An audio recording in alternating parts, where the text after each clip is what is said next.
The reason why we are here is trying to answer the question, which is it possible an economic model where social impact becomes the driving force for business success? And we have the privilege to count on those people to talk about that. Let me switch to Spanish right now. Bueno, una pregunta como esta, hecha desde la óptica de Seres, y tengo el privilegio de ser el presidente de Seres, no puede tener más que una respuesta. Seres estamos totalmente convencidos. Seres es, al fin y al cabo, un movimiento transformador con foco en el impacto social de las empresas. Más de 150 empresas, el 70% del IBEX, el 35% del Producto Interior Bruto. O sea, un movimiento importante y un movimiento transformador, donde aspiramos a transformar las empresas para que, a la vez que aumentan su valor, aumenten su impacto social. Good afternoon, everyone. I trust and hope that all of you and your families are doing well. In this day and age, today in particular, I can only look back and think of the so close to yesterday and compare it with the today that we're currently living in. It was only a year ago when we celebrated the new membership of Spain as part of the Global Steering Group for Impact Investing, the GSG, founded in 2013 by the G8. Personally, I reached that moment in time trying to answer a question that today, more than ever, is still in place, and that I need to ask you all. What kind of world do we want to live in? ¿En qué mundo queremos vivir? Estos meses nos han hecho ver lo pequeños y vulnerables que somos. Nos han servido para reflexionar no solo en qué mundo queremos vivir, sino cómo podemos hacer para mejorarlo, para cambiar el rumbo. Hoy vivimos un momento de reconstrucción tanto a nivel social como económico, que llama a la acción y a la inversión de impacto. La crisis sanitaria del COVID-19, que ahora parece difícil, pasará y será temporal. Pero el mundo que tenemos que construir deberá estar basado en inversiones con un impacto positivo, a largo plazo, sobre las personas y sobre el planeta. Coming out of COVID, we will feel this even more strongly.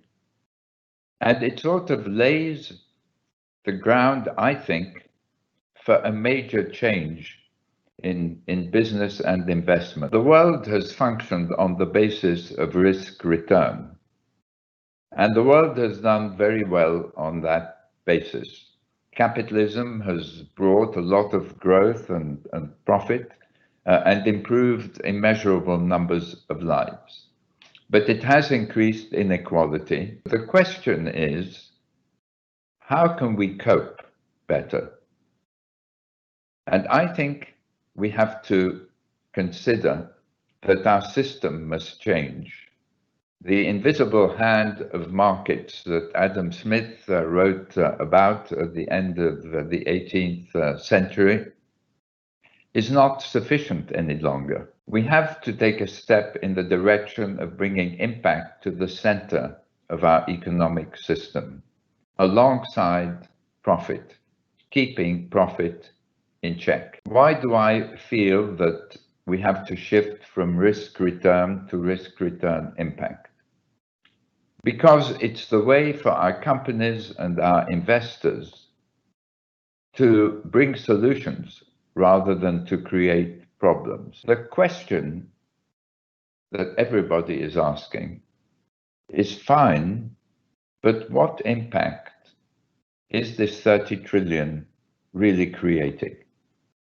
And the answer is that we don't really know, because nothing is measured. I think there is an opportunity now for us to do what we did in 29, but with the measurement of impact, to establish standardized measurement of impact for companies, which will enable investors to have transparency and to be able to make comparisons between both the financial and the impact performance of companies. So I'm going to give you a sneak peek about how we're bringing everything together, where we think the role of the corporation society is going to be in the 21st century, and how the most actually successful and innovative companies are going to be able to drive performance and value creation in the future. You know, in the 21st century, we created an enormous amount of wealth, but what we have painfully realized, that wealth hasn't created actually shared and inclusive prosperity. and an enormous amount of people actually, especially in the developed world, has fallen behind. So we need to find ways to tackle the increasing inequality that we have been experiencing, because that increasing inequality is leading to populism, both on the left-wing side and on the right-wing side. And we know that that is never a good recipe for actually increasing prosperity in the world. For most companies, that has been a lot about box checking and window dressing. And fundamentally, those social impact efforts haven't been connected to the most fundamental driver of the business, which is strategy. Corporate leaders need to embrace a very, very new mentality where both an ambitious and differentiating strategy is needed to see real financial results. Doing what everybody else is doing when you're thinking about the impact that an organization is having is not strategy. Is that actually you're increasing your operational effectiveness. Governance is a critical perspective. Why? Because an impact strategy, as I said, it's not about the periphery of the organization. We have actually gotten data from about 2 million employees across more than 1,000 organizations. And we have an operationalized purpose, not by the big statements that an organization is putting on their website, but actually how employees feel inside the organization, whether they feel that their work has meaning and impact, and also about whether there is clarity about that purpose, clarity from the management about that purpose. There's a critical role for management to clearly actually show the direction to people about the purpose of the organization. As you go inside an organization, in general, that sense of purpose within the workforce declines as you go down in the hierarchy. So you find a strong sense of purpose when you ask senior management, a lower one when you go to middle management, and even further drops down when you go to staff and professional and frontline workers. This is a problem.